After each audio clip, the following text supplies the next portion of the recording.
Relegation জোনে থাকা একটা দলের সাথে আজ রিয়াল মাদ্রিদ 2-1 গোলে হেরেছে লা লিগাতে।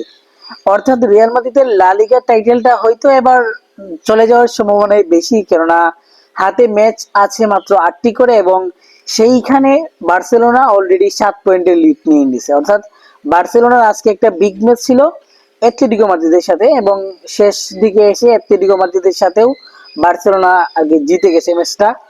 অ্যাটলেটিকো মাদ্রিদের সাথে বার্সেলোনার এটা এওয়ে ম্যাচ ছিল এবং এরপরও অ্যাটলেটিকো মাদ্রিদের একজন প্লেয়ার রেড কার্ড পেয়ে যাওয়াতে খুব সহজেই আসলে জয়টা তুলে নিয়েছে। যদিও শেষ দিকে গিয়ে জয় সূচক গোলটি দিয়েছেন রবার্ট লেভানডস্কি, কিন্তু এর আগেই আসলে বোঝাই যাচ্ছিল যে বার্সেলোনা এই ম্যাচটা জয় ছাড়া হয়তো ছাড়বেন না। তো এই আজকের রাতের এই লা লিগার ম্যাচটা শেষ হওয়ার পর এখন পর্যন্ত ইকুয়েশন যেটা সেটা হচ্ছে রিয়াল মাদ্রিদের বর্তমান পয়েন্ট হচ্ছে 69 এবং বার্সেলোনার পয়েন্ট হচ্ছে 76, বা আমি যদি ইংরেজিতে বলি 69 এবং 76, 7 পয়েন্টের একটা পার্থক্য রয়েছে বার্সেলোনা এবং রিয়াল মাদ্রিদের পয়েন্ট টেবিলে। অর্থাৎ এখন যদি বার্সেলোনা 2টা ম্যাচ হারেও তাহলেও অর্থাৎ আগে নেক্সট 8টা ম্যাচের মধ্যে যদি বার্সেলোনা 2টা ম্যাচ হেরেও যায় তবুও এবারে লিগ টাইটেল অর্থাৎ লা লিগা লিগ টাইটেলটা বার্সেলোনা জিততে চলেছে।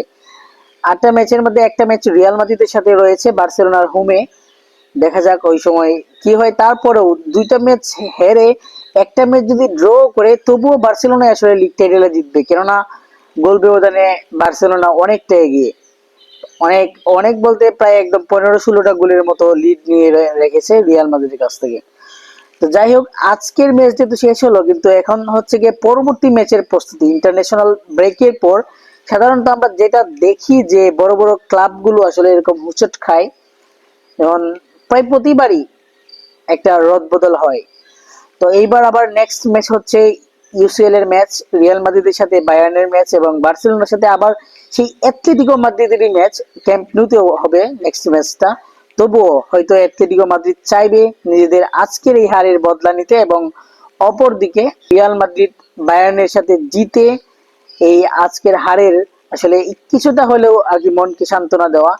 যদিও লা লিগার থেকে এখন রিয়াল মাদ্রিদকে ফোকাস পুরোটাই দিয়ে দিতে হবে ইউসিএল এ।